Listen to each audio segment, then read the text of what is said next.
रफीगंज जन्मभूमि है। मैं चाहता हूं कि मेरा कर्म भूमि भी रफीगंज है। रफीगंज में सैकड़ों ऐसे दर्जनों ऐसे समस्याएं हैं जिसे रफीगंज विधानसभा के जनता जूझ रहे हैं। जैसे राहुल जी का पहचान कैसे रफीगंज में होगा, लोग कैसे जानेंगे राहुल जी को?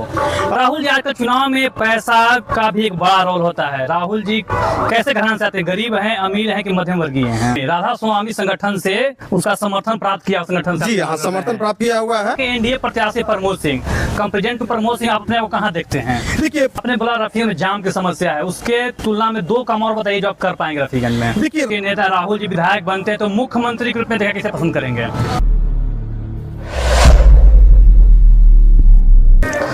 नमस्कार, आप अमृत विहार न्यूज देख रहे हैं। अभी हमारे साथ जेजेपी पार्टी के नेता राहुल जी हैं। आज इनका नामांकन है और अभी अपने पूरे काफिला के साथ औरंगाबाद नामांकन के लिए प्रस्थान कर रहे हैं। आइए इनसे कुछ बात कर लेते हैं कि कैसी तैयारी चल रही है और चुनाव के संदर्भ में इनका क्या सोचना है। सबसे पहले सर, आपको शुभकामनाएं साथ साथ स्वागत है। जी, सबसे पहले मैं आप मीडिया प्रभारी को नमस्कार करना चाहता हूं जो मेरी बातों को जन जन तक पहुंचाने के लिए तत्पर हैं। मैं रफीगंज विधानसभा से, रफीगंज विधानसभा 224 है, विधानसभा नामांकन के लिए मैं आज औरंगाबाद जा रहा हूं। मेरा रफीगंज जन्मभूमि है। मैं चाहता हूं कि मेरा कर्म भूमि भी रफीगंज है। रफीगंज में सैकड़ों ऐसे दर्जनों ऐसे समस्याएं हैं जिसे रफीगंज विधानसभा के जनता जूझ रहे हैं। जैसे वहाँ पर जाम की समस्या बहुत तत्पर ज्यादा रहती है। सिंचाई का सुविधा वहाँ पे नहीं, सिंचाई ना होने की वजह से हजारों एकड़ भूमि जो कि वंचित रह जाती है। हम लोग युवा वर्ग उठ रहे हैं, चाह रहे हैं कि इस क्षेत्र को आप बूढ़ बुजुर्ग को हटाइए और युवा को सरकार बनाइए और युवा को विधायक बनाइए। युवा जितना कर देंगे वो बूढ़ बुजुर्ग लोग उतना नहीं कर। बूढ़ बुजुर्ग लोग जो भी है पीठ पीछे सपोर्ट करें और हम लोग युवा को आगे बढ़ने का मौका दें। और हम लोग युवा जो कर पाएंगे वो उन लोग नहीं कर पाएंगे। हम चाहते हैं कि रफीगंज के जितने भी समस्याएं हैं, समस्याओं को मैं निदान करूं और मैं विधानसभा में आते ही पहले हर तरह के काम को मैं तत्पर रखूंगा। तो राहुल जी सब समस्या पे बाद में बात कर लेंगे हम, लेकिन बात यह है कि राहुल जी का पहचान कैसे रफीगंज में होगा, लोग कैसे जानेंगे राहुल जी को?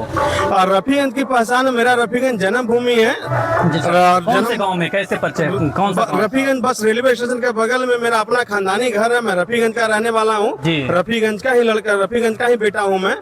और रफीगंज का जन्मभूमि है तो मैं चाहता हूँ कि मेरा कर्म भूमि भी रफीगंज ही बने। और रफीगंज का लगाव मेरे शुरू से रहा है, मेरे दादा के जीवन से ही रफीगंज से लगाव है। रफीगंज जो पुरानी मछली मंडी है, जो हम लोग का पूरा मोहल्ला बसता है, वहाँ पे हमारे अभी भी सारे चाचा लोग वहीं पे रहते हैं। मेरे पूरा खानदान पहले से वहीं बसता है, मेरा बर्न पहले से वहाँ पे है। रफीगंज के मूल निवासी राहुल जी जेजेपी पार्टी से आज अपना नामांकन कर रहे हैं और इनका कहना है कि हम वहाँ के बेटा हैं रफीगंज के, तो हमारा अधिकार बनता है कि रफीगंज को हम लीड करें, विधानसभा जाके अपना आवाज उठाएं। राहुल जी आजकल चुनाव में पैसा का भी एक बड़ा रोल होता है। राहुल जी कैसे घराने से आते हैं, गरीब हैं, अमीर हैं कि मध्यम वर्गीय हैं? देखिए सर, मैं पैसे के बारे में तो कुछ नहीं बोल सकता हूँ, लेकिन मैं अति पिछड़ा का एक गरीबी समाज का बेटा हूँ। ऐसा नहीं कि बहुत बड़ी प्रॉपर्टी वाला हूँ, लेकिन मैं जिस पार्टी से जो भी चुनाव लड़ रहा हूँ उस पार्टी का नाम है जागरूक जनता पार्टी। जिसका राष्ट्रीय अध्यक्ष हमारे आदरणीय दीपक शर्मा भैया हैं, जो आने वाले समय से लेकर के और पूर्व में भी कम से कम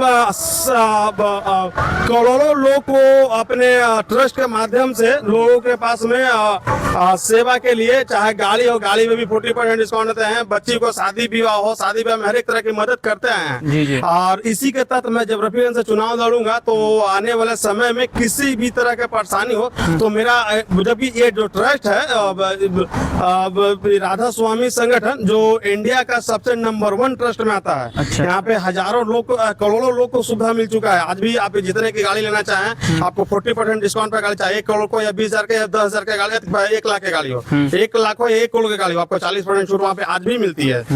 यानी कि जागरूक जनता पार्टी जो है, जो संस्था आपका है, ट्रस्ट है, क्या उसका नाम बताएं? राधा स्वामी संगठन से उसका समर्थन प्राप्त किया, संगठन से? जी हाँ, समर्थन प्राप्त किया हुआ है, जो कि अलग अलग क्षेत्रों में काम कर रही है, चाहे आपको वाहन खरीदना हो, शादी ब्याह हो, इस सब में, है ना? जी, इसका राष्ट्रीय अध्यक्ष बोले या चेयरमैन बोले हमारे आदरणीय दीपक शर्मा भैया हैं। अच्छा अच्छा, तो एक बात बताइए राहुल जी, अभी नामांकन के लिए निकले, कितनी गाड़ी काफिला आप लेके जा रहे हैं वहाँ पे रफीगंज? सर देखिए, हम तो चाहते कि मैं एक गाड़ी से चलूं और एक गाड़ी के साथ ऑटोमेटिक, पीछे बहुत लोग मेरे जानने वाले लोग हैं जो ऑटोमेटिक गाड़ी बहुत से हो जाते हैं चलते चलते भर में। अच्छा। दर्जनों गाड़ी वहाँ पे हो जाएगी। मैं ये नहीं कह सकता मैं कितने गाड़ी मेरे नॉमिनेशन में जाएगी। मैं तो सिंगल एक गाड़ी से निकलता हूँ और पीछे से सैकड़ों गाड़ियाँ लग जाती है। अच्छा, मतलब आपको जनता पे भरोसा है कि जब आके चलिएगा तो कारवा पीछे पीछे अपने आप बनते चल जाएगा? जी जी बिल्कुल बनते चलता है। आज तक तो हम लोग का वही फेस वैल्यू भी रहा है और हर तरह से लोग को सेवा करने का ही मौका देता हूँ और सेवा करते भी रहता हूँ। आज भी मैं स्टूडेंट के साथ साथ में एक छोटा बिजनेसमैन हूँ। बिजनेसमैन के साथ साथ में मैं चाहता हूँ कि राजनीतिक क्षेत्र में अपने थोड़ी सी पहचान बनाकर हम अपने युवाओं को रोजगार के लिए उत्साहित करें और जो हर जगह जो दिल्ली मुंबई या प्रदेश जितने भी 10 घंटे 12 घंटे मेहनत करके काम करने के लिए जाते हैं और 10-12 हजार रुपए कमाने के लिए मजबूर होते हैं, वो हम सारे युवाओं को चाहें कि अपने क्षेत्र में मात्र 4 से 5 घंटा वर्क करेंगे और 4 से 5 हजार रुपए डेली का अर्निंग कर पाएंगे। ये मेरा दावा है और मैं इस तरह से करके भी दिखलाऊंगा अपने युवाओं को।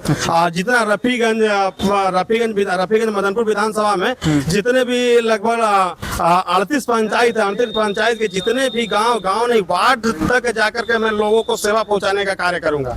वहाँ के एनडीए प्रत्याशी प्रमोद सिंह, कंप्रेजेंट प्रमोद सिंह, अपने को कहाँ देखते हैं? देखिए, हम किसी भी राजनीतिक पार्टियां पर टीका टिप्पणी मैं नहीं करूंगा। मैं अपने लिए आया हूं, मैं अपने जनता के लिए आया हूं, मैं अपने जनता को सेवा करूंगा। मैं तत्पर अभी मैंने आपको बताया कि मैं आज स्टूडेंट हूँ। सिन्हा कॉलेज से मेरा MBA running hour period running hour course चल रहा है अभी और साथ में छोटा बिजनेसमैन भी हूँ। मेरा एक शारवी मार्ट मॉल चलती है, प्लाई का व्यापारी हूँ मैं, होटल है मेरा। इसके साथ मैं चाहता हूँ कि मैं किसी दूसरे के अंडर वर्क न करके सेल्फ वर्क करूँ और अपने युवाओं को मैं सेल्फ वर्क करने के लिए जागृत करूँ। और मैं ये भी चाहता हूँ कि मैं दूसरे के लिए क्यों वर्क करूँ, मैं अपने एरिया के लिए डेवलपमेंट करूँ ना, मैं अपने एरिया के युवाओं को जागृत करूँ ना। इसलिए मैं बहुत से मेरे पहले भी कैंपस सिलेक्शन में बहुत से मेरे ऑफर भी आए थे, जैसे डेल है, विप्रो कंपनी का, लेकिन मैं कहा कि मैं दूसरे कंपनी के लिए वर्क नहीं करूंगा। जो भी डेवलपमेंट करूंगा मैं अपने एरिया के लिए करूंगा और अपने युवाओं के लिए करूंगा और मैं जॉब लेसर नहीं जॉब क्रिएटर बनूंगा। अच्छा, आपने बोला रफीगंज में जाम की समस्या है, उसके तुलना में 2 काम और बताइए जो आप कर पाएंगे रफीगंज में। देखिए, रफीगंज में दर्जनों ऐसे समस्या है जिसे आपको पता है कि जाम का जो सबसे बड़ी समस्या है वहाँ पे, जो हर हाल में वहाँ पे बाईपास लेना होना चाहिए। दूसरा नहीं, सबसे पहला एक मुद्दा है वहाँ का सिंचाई का। सिंचाई सुविधा न होने की वजह से आपको पता है कि औरंगाबाद जिला के जो भी विधानसभा क्षेत्र आते हैं सब एग्रीकल्चर से रिलेटेड है, सब एग्रीकल्चर से ही। अब एग्रीकल्चर को ही बढ़ावा नहीं मिलेगा, किसान को ही बढ़ावा नहीं मिलेगा तो किसान को कैसे आप आगे निकल पाएंगे, आगे चल पाएंगे। वहाँ पर सिंचाई न होने की वजह से आदमी हजारों एकड़ भूमि जो है कि वंचित रह जाता है, बंजर रह जाता है, जो लोग उसको कुछ उपजा नहीं पाते हैं। तो किसान को डेवलपमेंट चाहिए, सबसे बड़ा मुद्दा है मेरे लिए। हम अगर विधानसभा में आते हैं तो सबसे पहले वहाँ का सिंचाई का सुविधा करेंगे। दूसरे रफीगंज बाईपास के निर्माण का। तीसरे हुआ कि आपको वहाँ पर अच्छे शिक्षा की व्यवस्था नहीं है। चौथे जो वहाँ अच्छा स्वास्थ्य की व्यवस्था नहीं है। पश्चिमी सर अगर बोला जाए तो वहाँ पे आप देखेंगे कि बहुत से आप गांव क्षेत्र में आप घूमेंगे तो वहाँ के सड़कें जो है कि सब जर्जर स्थिति में है। और हमारे वहाँ के युवा को पहले ही बताएं कि रोजगार के लिए कहीं बाहर भागना पड़ता है, कभी देश प्रदेश में वर्क करना पड़ता है, कि दूसरा को गाली बात सुनना पड़ता है। वो क्या सुनेगा? अपने एरिया में बहुत से वैसा वर्क है कि यहाँ दूसरे कंपनियां क्यों डालेगा? हम अपने एरिया के युवा ही यहाँ से कंपनी खड़ा करेंगे, बड़ा बड़ा कंपनी बनाएंगे। यहाँ के युवा से लोग दूसरे स्टेट दूसरे डिस्ट्रिक्ट के लोग सीखने के लिए प्रेरित होंगे कि यहाँ के युवा कैसे अपने आप में जागृत हो गए। यहाँ के हर एक युवा को रोजगार से जोड़ूंगा मैं। अच्छा, आखिरी सवाल आपसे ये है कि यदि जेजेपी के नेता राहुल जी विधायक बनते हैं तो मुख्यमंत्री के रूप में कैसे पसंद करेंगे?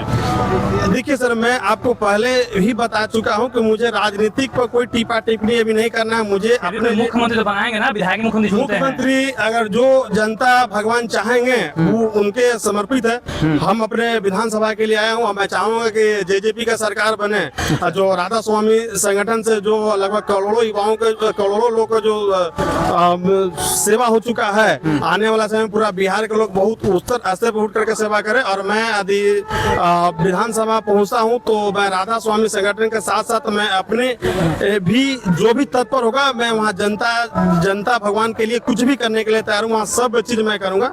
मेरा जन्मभूमि रफीगंज है, साथ मेरा कर्म भूमि भी पहचान रफीगंज का ही बनेगा। अच्छा, तो ये थे राहुल जी, जेजेपी पार्टी के नेता हैं और रफीगंज विधानसभा से आज नॉमिनेशन करने के लिए यहाँ से निकल रहे हैं। और इनके गाड़ी का काफिला आप यहाँ देख सकते हैं सीधा सीधा कि यहाँ से गाड़ी का काफिला जो लंबा निकला है, आगे तक इनका गाड़ी का लंबा काफिला है और एक अपने काफिले के साथ अभी नामांकन के लिए औरंगाबाद निकल रहे हैं। बाकी आपकी जो कुछ भी प्रतिक्रिया है कमेंट में दीजिएगा। इनकी बातों से आप कितने सहमत है असहमत है बताने का कष्ट करेंगे। फिलहाल इतना ही, मुझे दीजिए इजाजत। जय हिंद।